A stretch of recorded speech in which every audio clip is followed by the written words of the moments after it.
Fire your marriage counselor. Fire your marriage therapist, whatever the pretend expert goes by. Long on style, short on substance. Michael McLean, brassballsvideos.com. I am an ex-professional hockey coach turned 8-figure entrepreneur, and today I will be a pretend marriage counselor. I'll pretend I'm Dr. Phil today and give you some unpopular and biased real-world advice about marriage and relationships. So instead of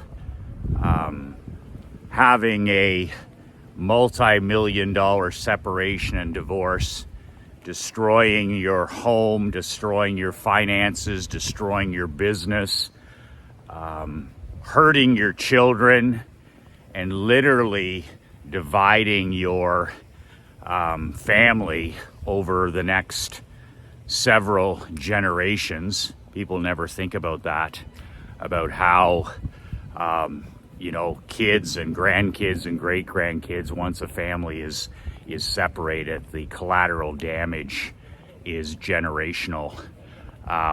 So instead of a $5.7 million divorce, I'll give you the advice that I took, the 3 things that I did. Instead of writing a check for $5.7 million if my lawyer was a superhero, this is what I did instead. And these are the 3 things. Instead of your therapist, instead of chain smoking your emotions and feelings each way with a stranger, a marriage counselor, here's what yours relentless did instead. You can download, by the way, a free copy of my brand new book. The link is below, brassballsvideos.com. It's the title of the new book is 5 Ways to Unfuck Your Life in the Next 30 Days. So if you're like me from time to time and you gotta get your shit together, this is the book that will help you do that.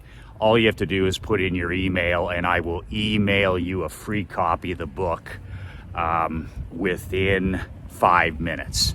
Put in your email, I'll email you a complimentary copy of the book within 5 minutes. So I have confession time. 3 years ago, I've only been to a therapist, a marriage counselor, once in my righteous life. My wife, Krista, and I went to a marriage counselor 3 years ago here in Southwest Florida. And I have to say, at the time, it seemed like a good idea. We were having some challenges, some difficulty communicating. Imagine that. So I was being a dick in our relationship, and I wasn't communicating. I was doing my normal entrepreneurial disappearing act. When I was working, I was wishing I was at home. When I was at home, I was feeling guilty that I wasn't working. So that kind of act was going on. So we decided to do some research, which my wife Krista did, and go speak to somebody, because that's what you're supposed to do, right?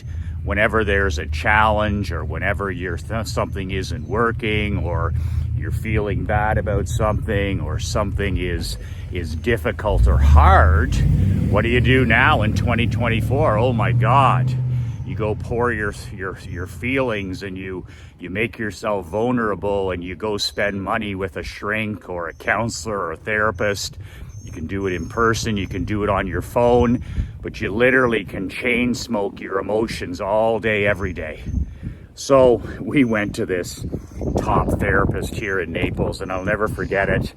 It was for 1 hour, And we walked in, and as soon as I walked in there, I was having a good laugh, and she was asking some questions about our relationship, about our marriage. And there was this big leather couch, of course, in the therapist's office. You got to have the token sofa, right?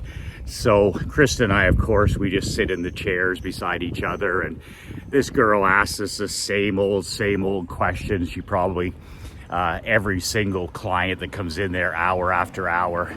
If I was a therapist, I would want to, oh my God, I couldn't imagine sitting there all day listening to that toxic horse shit, and not helping anybody at all. But we're in there, and the therapist started asking me some questions, right? And by the time we were about 20 minutes in, and I wasn't lying on the couch anymore, she was lying on the couch. The therapist was lying on the couch. She would ask me questions like, how many drinks do you have on the end of the dock to relax at the end of the week? And I'd give her answers like, I don't know, 19 glasses of whiskey usually would do the trick, and things like this. And she was just stunned, right? She was just stunned. So by the end of the therapy session, it wasn't Krista or I lying on the couch, it was the therapist. So that was my one and only time that we went to a marriage counselor or a therapist. For any reason. That's my personal experience. But I want to share with you the 3 things that I started doing instead of going to see these types of people. What I did is I took 100% personal responsibility and accountability. I had made, if I make a mess, I clean my own mess up. I believe in personal sovereignty. I believe in personal responsibility. If you make a mess, if you do something, you make a mistake, you admit it. And this is the part that most people, why they need to go to a therapist, is I fucking well fix it.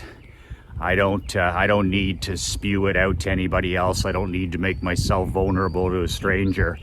If I screw up and I make a mess, whether it's in my business, whether it's in a personal relationship, whether it's with my queen, whether it's with my mom or my dad, or whatever it is, if I make a mistake, I own it, I admit to it, and the harsh brass balls part, I fucking well fix it.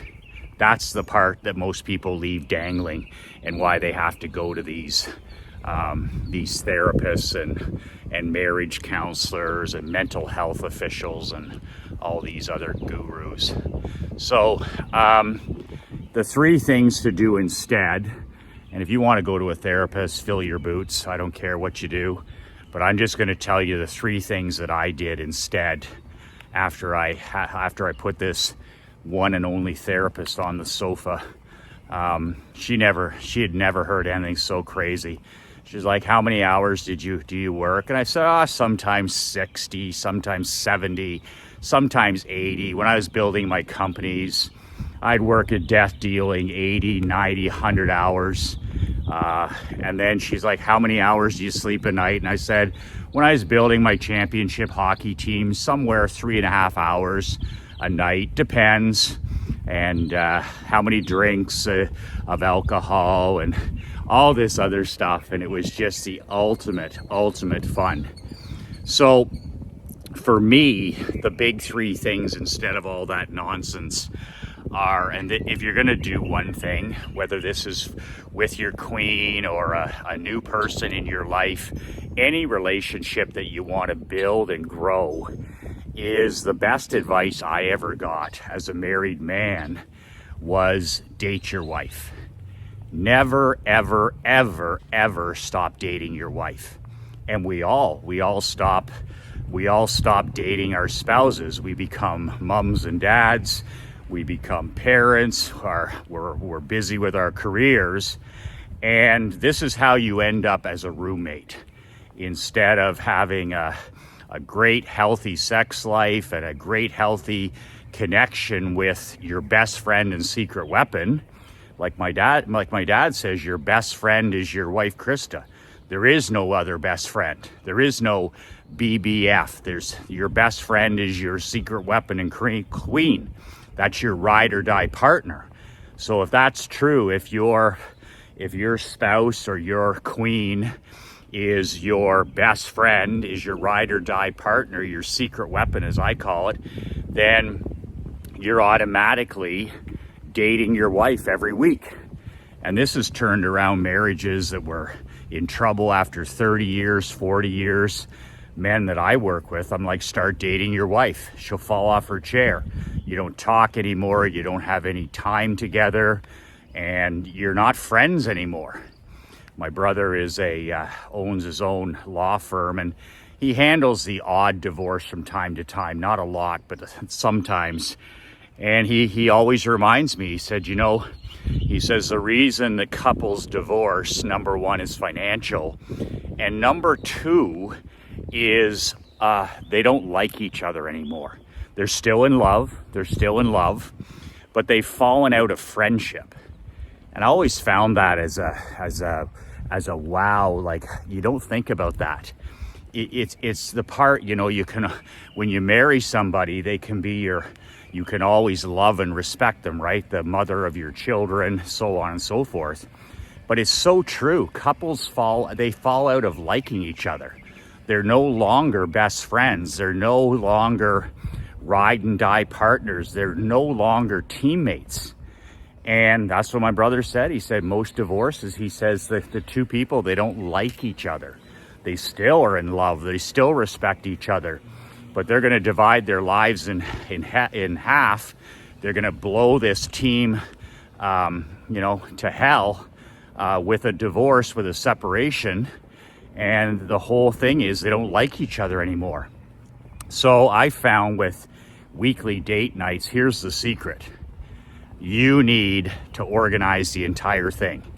And you pick a night and you stick to it, whether it's a Wednesday or a Tuesday or a Sunday. It really doesn't matter. What's really important is that you never, ever miss. It's like anything else. It's all about violent consistency. And as the king, as a badass king, it's your responsibility to decide what to do each week. It's your responsibility to hire the babysitter if it's necessary. It's your responsibility to take charge and make it happen. Your wife or your partner will absolutely love this leadership. And it just makes you, it's a way of a lot of men getting their balls back, taking charge of date night. So it's interesting. You don't have to spend any money. In fact, when we don't spend any money, those are our best date nights. Sometimes we'll go for an hour and a half walk. That's our Wednesday night date night. We get a babysitter and Krista and I just go for a walk around the lake or walk in the city or whatever it is. And we just walk and talk. Sometimes we go out to a simple restaurant. Could be a lunch, could be a dinner. Sometimes we go out to a 5-star. It all depends. We keep it new, we keep it exciting. Sometimes we go for a drive. Remember those Sunday drives with your parents and grandparents where you just talk? And sometimes we'll just go sit in a park or down by the river. Sometimes when we're at home in Canada, we just take the boat out for a loop around the lake, an hour and a half loop, and then just sit in the middle of the lake and watch the sunset. You don't have to spend any money, and it doesn't have to be anything fancy. It's about time, T-I-M-E. How do you spell love? You spell love time, T-I-M-E. How do you spell a great successful marriage? T-I-M-E. That's what your queen wants. That's what your spouse wants. They don't want flowers. They don't want fancy dinners. They don't want gifts. They want your friggin' time. And that's how you do it. So number one is start dating your wife now. Once a week, 52 times a year. You never ever miss. Pick a night and stick to it. Have a picnic, go to the park, go for a boat ride, go for a bike ride, play golf together, but something where it's just the two of you. And it will literally transform your relationship. It will literally transform your relationship, and you are 100% accountable for making it happen. Oh, Michael, that seems like a lot of work and a lot of commitment, and I got to call babysitters and I got to make reservations. Would you rather cut? Would you rather sell your house, sell your business, sell your cars, uproot your kids, and write a check for a couple $1 million? Is that kind of hard and difficult as well? Would you rather blow your family to hell, or would you rather once a week make a date with your queen, which is exactly what she deserves? So that's number one, is date your wife. Date your wife, no exceptions.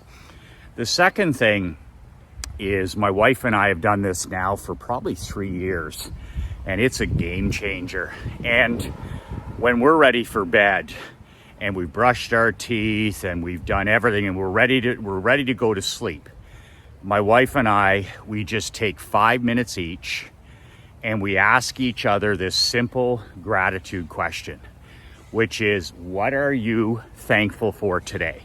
What are you grateful for today? And sometimes my wife Krista goes first. We're lying in bed and it's not a list of your day. It's not a list of the boxes you checked. It's a list of 3, 4, 5 things maximum that you're especially grateful for that day. You're not writing it down. You're just looking at each other, lying in bed, and you're like, I'm grateful for my morning walk. I'm grateful for, sitting outside by the fire before dinner. I'm grateful for our daughter. I'm grateful for this morning sunrise or sunset. I'm grateful for clean water, the small stuff, not the big stuff, the small stuff. And then you do the same. Like, then your queen asks you, what are you grateful for today? What are you thankful for? It should be better. It should be different every day. And it should be the tiny things in your life that you usually don't pay attention to. I'm thankful that, I live in a free country, or I'm thankful that we have a roof over our heads, or I'm thankful that we have clothes to wear. It has to be genuine. It has to be genuine. And Krista and I have done this little ritual every single night. The only exception is if she was out of town or away, which is very rare. And even on those nights, it's amazing how much I miss it. Ending my day with gratitude. And of course, she's always on the list, right? I'm grateful for Krista. I'm grateful for my daughter, Emery. I'm grateful for my health, all that kind of stuff. But mix it up, and it has to be genuine. And that little 5 or 10 minutes before bed, do you know what that does for your subconscious mind? So instead of thinking about the news or what you've been doom scrolling on Instagram, or what's happening in politics, or any of that scarcity, toxic rat poison that's been put in your mind all day, instead of running that movie for the next 7 to 8 hours when you sleep, instead, the movie that will run in your head subconsciously while you sleep for the next 8 hours is whatever you list as gratitude. When we started doing this, I started waking up like I was Superman. The difference in 7 hours or 8 hours sleep when I did this 5-minute gratitude with my queen was all the difference in the world. I was still sleeping the same amount of time, but instead of running the movie of negativity, of scarcity, of whatever had been put in my mind that day, fear and scarcity and negativity, I immediately replaced it with what she told me as her gratitude and what I did. And I started waking up and I had like an attitude of gratitude. I had an abundance mindset, and just compound that over 365. How did I start this? Your queen will love this. We just started it that day. I said, how about we list our what we're grateful for tonight? And Krista started that time with like 3 or 4 things, and the next thing, then I did my 3, and then we did the second night, the third night, violent consistency. It wasn't a big deal. We didn't have journals beside us or any of that stuff. We just asked each other a simple question and answered it. And That was a major one. The third thing, instead of spilling your guts to some weirdo therapist or mental health official or whatever the hell it is literally couples who walk, couples who walk together stay together. I'm convinced about that. So Krista and I started inviting Krista, because I've walked every day for the last 22 years. I walk an hour a day plus every day. You know that. But here's the thing I didn't know. On Saturdays and sometimes Fridays or even Sundays, I started inviting my wife years ago on a walk together. And sometimes I stuck with my ritual. I'd get up in the morning on Saturday or Sunday and get my steps in. So I wasn't changing my success routine. So instead, then I'd have my morning coffee, I'd do some reading, whatever it was that we were doing.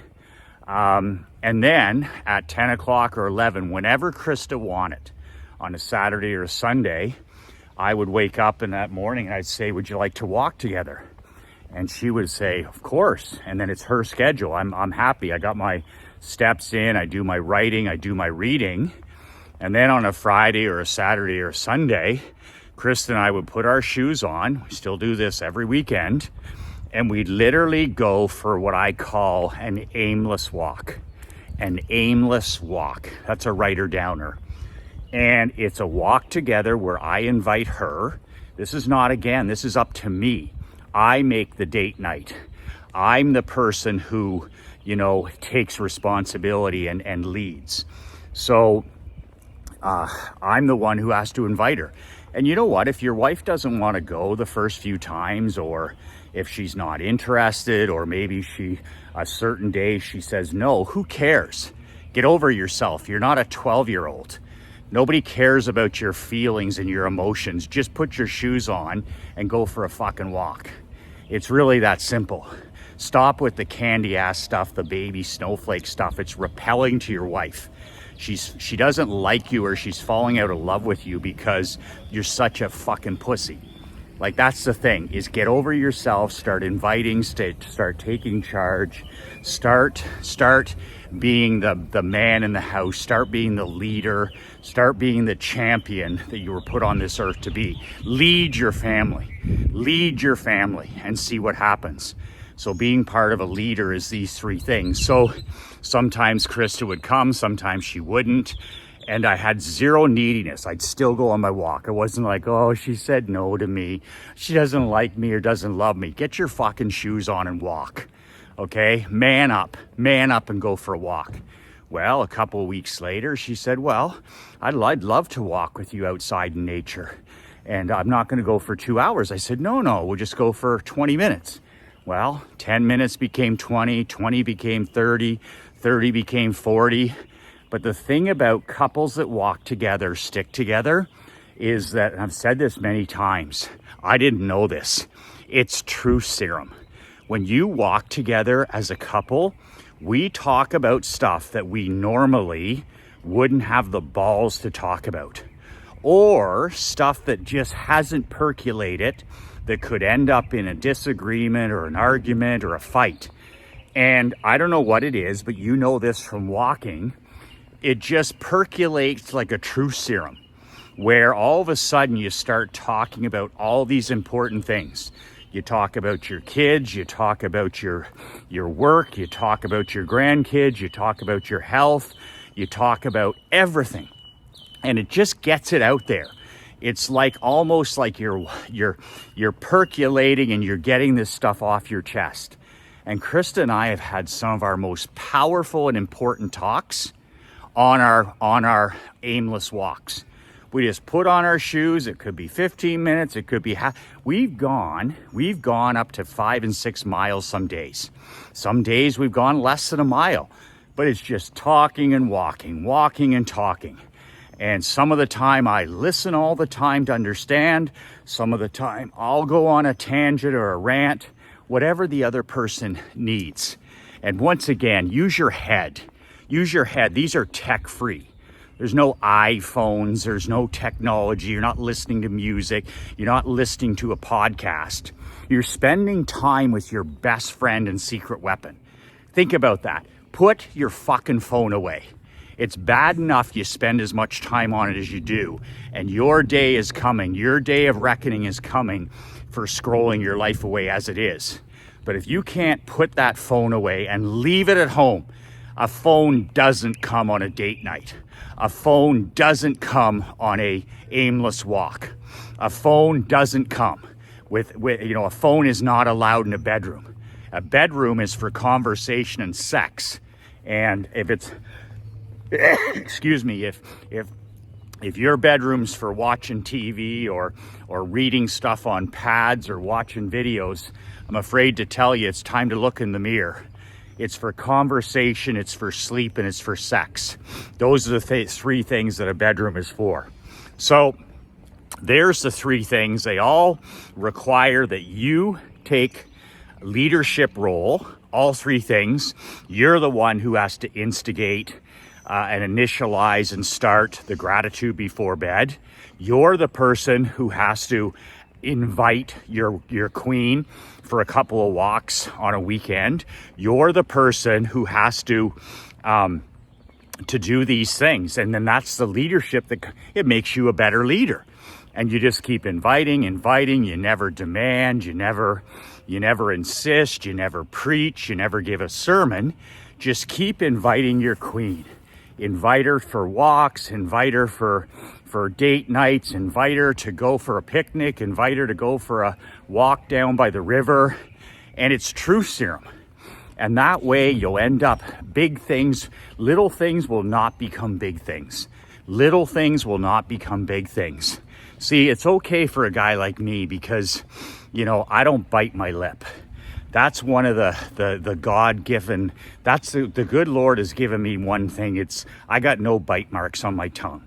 And this can be a very good thing, but most people have a lot of bite marks on their tongue. They're afraid to talk, they're politically correct, they're fearful. And then little things become big things. When you walk, when you have date nights, little things don't become big things. All of a sudden your wife will be talking to you about something. If you listen, if you shut your mouth and listen and make sure that you don't have any technology and you're mentally present, she's going to tell you things that will knock you on your ass. I mean, and they should. And you're like, wow, I didn't know she thought that way. I didn't know she felt that way. I didn't know I was doing that. And this is the ultimate wake-up call for all of us as men.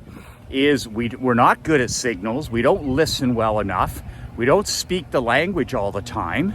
And by dating your queen, by doing your gratitude every night, and by walking together once or twice a week, it's amazing the connection you'll make, but also the problems that you'll solve and the little things that won't become big things. And then, my friend, you don't need to be talking about separation. You don't need to be talking about divorce. You don't need to be fighting every day in front of your kids or fighting in front of your friends or your grandkids or wasting your money on some two-bit therapist or marriage counselor. If you need those things after you do all these things, then God bless you, go ahead. But I'm just saying, as far as needing something like that, not necessary. And once I started doing one of these things, it made a massive difference. I can't tell you the difference it's made for me doing all three. And once again, you got to man up. You got to king up, and you got to make these things happen simultaneously in your world. You get rid of that neediness, you get rid of that scarcity, and all of a sudden you start to attract. You're more attractive to your wife. You're more abundant. It's like you make yourself magnetic to your queen. You make yourself magnetic in your family. Your kids notice, your grandkids notice, everybody in your life notices. That's it. 3 things to do instead of a therapist or one of these marriage counselors or whatever else they're trying to get you to do. Do these 3 things simultaneously and let me know how they work for you. Remember, free copy of my book below, brassballsvideos.com, 5 ways to unfuck your life in the next month. You need help getting your shit together. This is the book. It's only 22 pages. A guy like you can read it in one sitting. It's all, there's no fluff, there's no theory, there's no BS. It's just all content. It's the 5 things that I've used over the last 30 years to get my shit together multiple times when I didn't have my shit together. You can print it off, you can share it with friends. As soon as you email me, the link is below, I will email you a copy of the book within 5 minutes. That's the deal. It's nothing to buy. It doesn't cost you anything. It's my gift to you. But if you're serious about transforming your life or your marriage, that book is certainly a good start. That's it. Remember what my 90-year-old young dad says, hang in there, the best is yet to come. We live in the greatest time in history, 2024. You and I are awash in wealth, abundance, and opportunity like never before in life. Remember that. The best is yet to come. It's hard, it's difficult, but you can do it. 2 words that changed my life, 2 words that'll change yours. Be relentless.